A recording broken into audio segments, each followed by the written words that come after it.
मिटाने से मिटते नहीं भाग्य के लेख, कर्म अच्छा करता चल फिर ईश्वर की महिमा देख। दर्द ना हो तो खुशी की कीमत ना होगी, अगर मिल जाता सब कुछ चाहने से तो दुनिया में ऊपर वाले की जरूरत नहीं होती। वृंदावन की एक गोपी प्रतिदिन मथुरा जाकर दूध बेचती थी।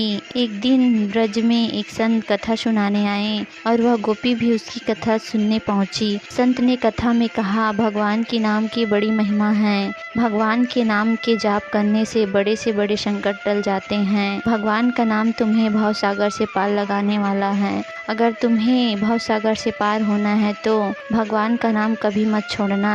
कथा समाप्त होने के बाद अगले दिन गोपी फिर से दूध बेचने के लिए मथुरा गई। रास्ते में उसे यमुना नदी पार करनी पड़ती थी। जब वह यमुना के पास पहुंची तो उसे संत की बात याद आई। उसने सोचा, संत ने कहा था भगवान का नाम भवसागर से पार लगा सकता है, तो क्या भगवान का नाम मुझे इस साधारण सी नदी से पार नहीं करा सकती। ये सोचकर गोपी ने निस्वार्थ भाव से भगवान का नाम लिया और यमुना में कदम रखा। जैसे ही उसने यमुना में पैर रखा उसे ऐसा महसूस हुआ मानो वह जमीन पर चल रही हो। बिना किसी कठिनाई के उसने पूरी यमुना पार कर ली। गोपी को बहुत प्रसन्नता हुई। उसने मन ही मन सोचा, संत ने बड़ा अच्छा तरीका बताया है पार करने का।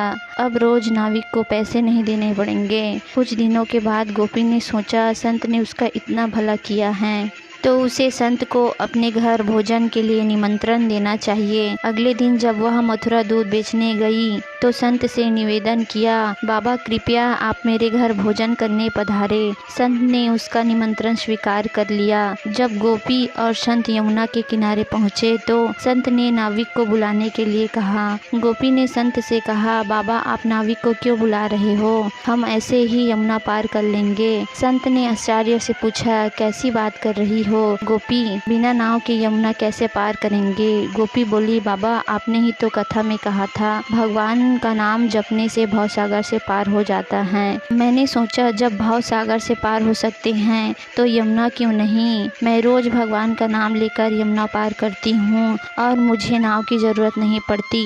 संत को गोपी की बात पर विश्वास नहीं हुआ। तू पहले चल, मैं तेरे पीछे पीछे आता हूँ। गोपी ने रोज की तरह भगवान का नाम लेकर यमुना में कदम रखा और नदी पार कर गई। संत ने देखा पर उसे अपने आंखों पर विश्वास नहीं हुआ। जैसे ही संत ने यमुना में कदम रखा वह छपाक से गिर पड़ा। यह देखकर गोपी वापस आई और संत का हाथ पकड़ कर उन्हें वापस चलने को कहा। इस बार जब संत ने गोपी का हाथ पकड़ा तो वे भी ऐसे चले जैसे जमीन पर चल रहा हो। ये चमत्कार देखकर संत गोपी के चरणों में गिर पड़े और कहने लगे, गोपी तू धन्य है।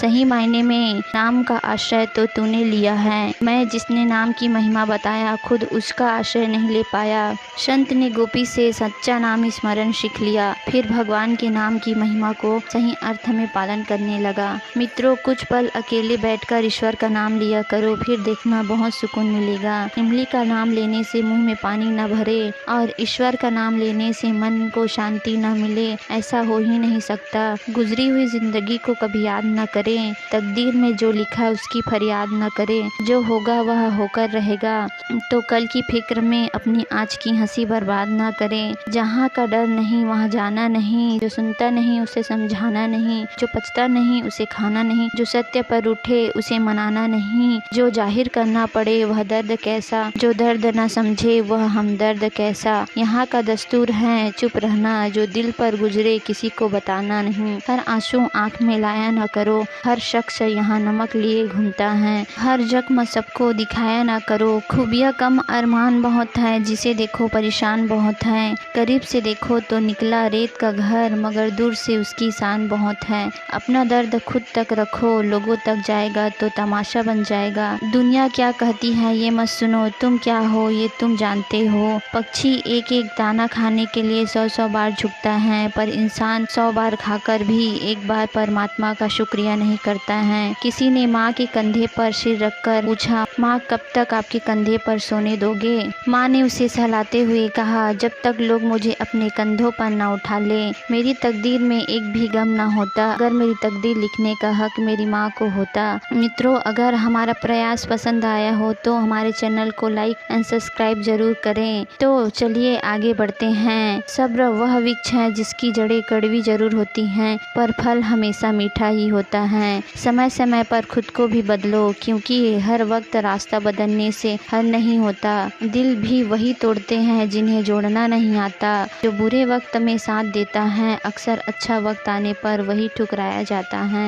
देखा है मैंने अंधा आदमी अपनी आंखों की रोशनी आने पर सबसे पहले अपनी छड़ी फेंकता है जिसने उसका हमेशा साथ दिया। किसी की तारीफ करने के लिए कोई काम मत करो, जो भी करो दिल से करो। अगर सच में अपना तारीफ करना चाहते हो तो आपको मरना पड़ेगा, क्योंकि इंसान के मरने के बाद ही उसकी कदर महसूस होती है। कुछ लोगों की दिल की जगह पर कैलकुलेटर होती हैं, वे हाथ मिलाने से पहले हिसाब लगा लेते हैं इन्हें इनसे कितना फायदा होने वाला है। आपका बुरा वक्त ही अपनों और परायों की पहचान कराता है। अच्छे वक्त का क्या है, उसमें तो सभी अपने लगते हैं। अगर आपके काम से लोग हंस रहे हैं तो उदास मत रहना, क्योंकि उनकी हंसी से तुम्हारी हंसने के दिन आएंगे।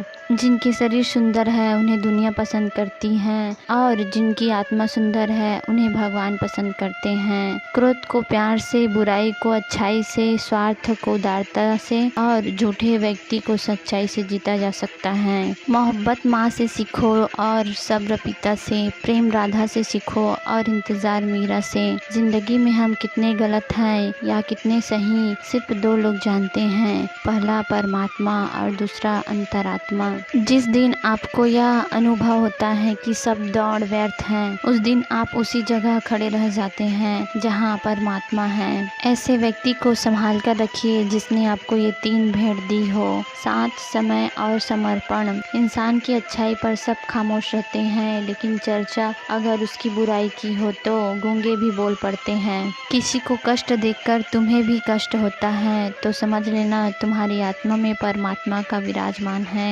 पछताने के लिए पूरी उम्र पड़ी है। संवार लो इस पल को, जिंदगी बदलने की घड़ी है। जिस मनुष्य में हारने की चिंता कम और जीतने की ख्वाहिश ज्यादा होती है, वह मनुष्य मन से बहुत शक्तिशाली होता है। जिंदगी में हर मौके का फायदा उठाओ, मगर किसी के भरोसे का नहीं। जब हम प्रभु को प्रथम स्थान देते हैं तो बाकी सभी चीज अपने आप सही होने लगते हैं। जब इंसान बेकार की इच्छाओं का त्याग कर देता है और मैं और मेरी की लालसा को त्याग देता है तो उसे शांति मिल सकती है। मनुष्य को उस धन का संचयन करना चाहिए जो शरीर छूटने के बाद भी साथ जा सके, और वह धन है ध्यान, सुमिरन, साधना और भजन। कभी किसी जरूरतमंद को अपनी चौखट पर जलील मत कीजिए, क्योंकि ऊपर वाला कटोरा बदलते देर नहीं लगता। जो लोग अपनी जिंदगी में खुद से ज्यादा दूसरों की फिक्र करते हैं, अक्सर उन्हीं की फिक्र करने वाला कोई नहीं होता है। इस संसार में कुछ भी स्थायी नहीं है। नियत साफ और मकसद सही हो तो यकीन मानिए किसी न किसी रूप में ईश्वर आपकी मदद करते हैं। किसी को डर है कि ईश्वर देख रहा है और किसी को भरोसा है कि ईश्वर देख रहा है। किसी भी व्यक्ति से ज्यादा लगाव हानिकारक है, क्योंकि लगाव उम्मीद की ओर ले जाता है और उम्मीद दुख का कारण है।